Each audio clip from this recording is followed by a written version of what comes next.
ফেলছে, সেই তুলনায় গাছ লাগানো হচ্ছে না। যদিও বা গাছ লাগানো হয়, সেই গাছ বড় হতে দেওয়া হচ্ছে না, কারণ গাছের পরিচর্যা হচ্ছে না।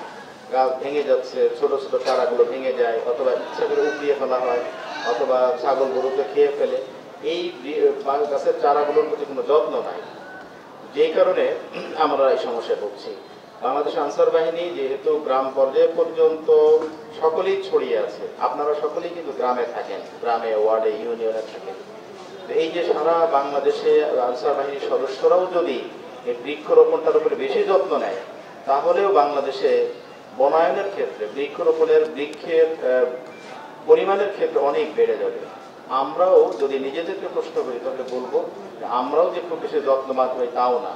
প্রতি বছরই কিন্তু আমরা গাছের চারা বিতরণ করি, আমরা এরকম ছবি তুলি, আমরা এগুলো করি, সবই ঠিক, আনুষ্ঠানিকতা করি, কিন্তু কতটা গাছ আজ থেকে 10 বছর 15 বছর আগে যে গাছ লাগিয়েছিলাম যতগুলো, সেই গাছগুলোর মধ্যে কয়টা বেঁচে আছে বা কয়টা বড় হয়েছে, সেই হিসাব কি আমাদের আছে?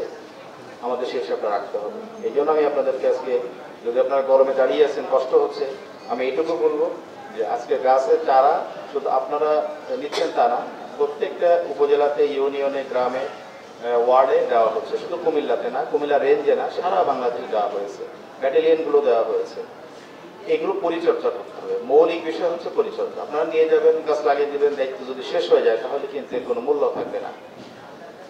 এই গাছগুলো আমরা আমাদের যে জায়গাগুলো আছে, উপজেলা অফিস, ইউনিয়নের অফিস, জেলা অফিস, ব্যাটালিয়ন অফিস, সেগুলোতেও যেমন আমরা এই গাছগুলো লাগাবো। পাশাপাশি যেখানে গাছ লাগানোর জায়গা আছে, জমিটা যে কার এটা আমাদের দেখার বিষয় না। গাছ লাগানোর জায়গা যদি থাকে, মানে সেই জমিটা যদি নষ্ট না হয়, আবার ফসলের জমিতে চাষ করে ফেলে তো ফসল ফলাইতে পারবে না, তো সেইটা দেখতে হবে। রাস্তার পাশে, মেইন যে রাস্তা, সে রাস্তার পাশে যদি জায়গা থাকে সেখানে গাছ লাগাইতে হবে। গাছের মধ্যে এত উপকারী জিনিস পৃথিবীতে আর কোথাও আছে বলে সন্দেহ আছে, নাই বলে মানে আমার ধারণা যে নাই। কারণ এই গাছ যেমন কার্বন ডাইঅক্সাইড গ্রহণ করে গরম কমায়, অক্সিজেন সরবরাহ করে, সেই অক্সিজেন আমরা গ্রহণ করি, অন্য প্রাণী জগৎ যারা আছে তারা গ্রহণ করে।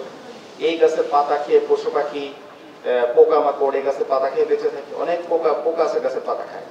এই গাছে যে ছায়া হয়, সেই ছায়াতে গরু, ছাগল, মানুষ সবাই সেখানে কিছু না কিছু ছায়া ভোগ করে। এই গাছের যদি কোনো ফল হয়, যদি ফলা দেয়, সেই গাছের ফল মানুষ খায়। শুধু মানুষ খাইতে তা না, পশু পাখিও খায় গাছের ফলগুলো।